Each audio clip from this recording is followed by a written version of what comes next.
প্রিয় দর্শক, আসসালামু আলাইকুম রহমতুল্লাহি ওয়া বারাকাতুহু। আল্লাহ শুকরিয়া, হাজার শুকরিয়া। আজকে আমাদের খামারের প্রথম মুরগি সেল করা হলো।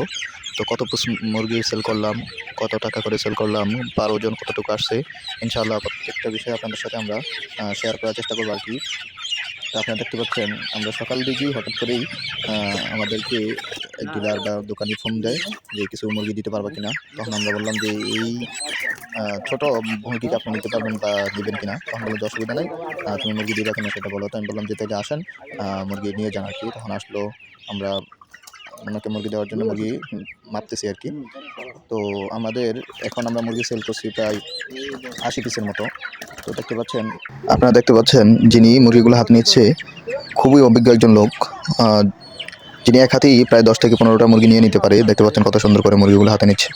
তো সব মিলে আমরা প্রতি পালাতে 20 পিস করে মুরগি বিক্রি করে দেই। তো উনি ওভাবে 20 পিস করে নিতেছে। টোটাল 80 পিস মুরগি আমরা 4 ভাগে দিলাম। দেখতে পাচ্ছেন উনি লাস্ট 20 পিস নিয়ে চলে যেতেছে। তো আমরা মুরগির রেট পাইছি আলহামদুলিল্লাহ 280 টাকা করে। তো পার পিস মুরগির ওজন আসছিল 720 গ্রাম করে। তো আলহামদুলিল্লাহ সুন্দর একটি ভালো একটি বাজার পেয়েছি। আল্লাহর কাছে লাখ কোটি শুকরিয়া।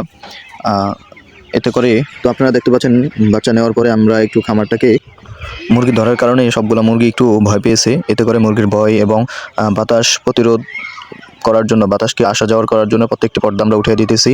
মুরগিগুলো যে ঠিকঠাক মতো থাকে এই জন্য মুরগিগুলোকে এদিক সেদিক নাড়াচাড়া দিয়ে দিতেছি, যাতে করে মুরগিগুলো হাঁফাইতেছে যে ব্যাপার, হাঁফানিটা যেন আস্তে ধীরে কমে যায় আর কি।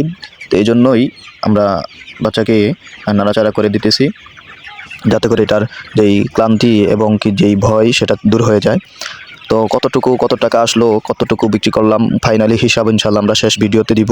সবগুলো বাচ্চা যখন আমরা বিক্রি কমপ্লিট করব, তখন আপনাদেরকে একটা হিসাব দেবো যে আমাদের খামারে কত টাকা খরচ হলো, কী খরচ হলো, কত টাকা লাভ আসলো, কত টাকা লস আসলো। টোটালি আপনার লাভ লসের একটি হিসাব ইনশাল্লাহ শেষ ভিডিওতে আমরা দেওয়ার চেষ্টা করব। সকলকে পাশে থাকার জন্য ধন্যবাদ। আসসালামু আলাইকুম রহমতুল্লাহ।